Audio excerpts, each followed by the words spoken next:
umuhimu na nguvu kubwa ya vyombo vya mawasiliano. Na nyakati zile, wakati waraka ule unatolewa, vyombo vya mawasiliano vilionekana kama ni magazeti au vitabu, televisheni. Wakati ule labda kama zilikuwepo, labda ilikuwa ndio inasikika kwamba iko mahali fulani au itaanzishwa, lakini redio ndio vilikuwa vyombo vyenye nguvu ambavyo vilikuwa vipo na vinatumika.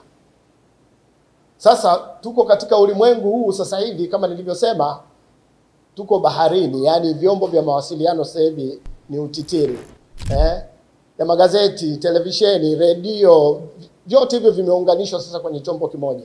Na vyombo vya mawasiliano tunavyo viganjani. Kila mmoja sasa hivi amekuwa ni mtangazaji, na kila mmoja sasa hivi mahali popote pale anaweza akarusha akawasiliana na watu. Kwa hiyo ni wajibu wetu sisi kuhakikisha kwamba vyombo hivi tunavitumia vizuri. Vyombo hivi tusipovitumia vizuri vinaweza vikawa ni vyombo vya maangamizi, iwe katika jamii, katika maadili, katika kuvunja amani. Lakini vyombo hivi tukivitumia vizuri ni vyombo ambavyo vitasaidia kuwajenga watu katika umoja, mshikamano na upendo.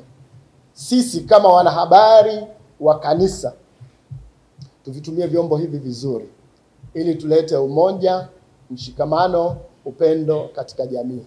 Lakini kwa namna ya pekee sisi, kwa sababu ni watangazaji au wanahabari wa kanisa, tuhakikishe kwamba tunavitumia vyombo hivi vema ili kuwapelekea watu habari njema.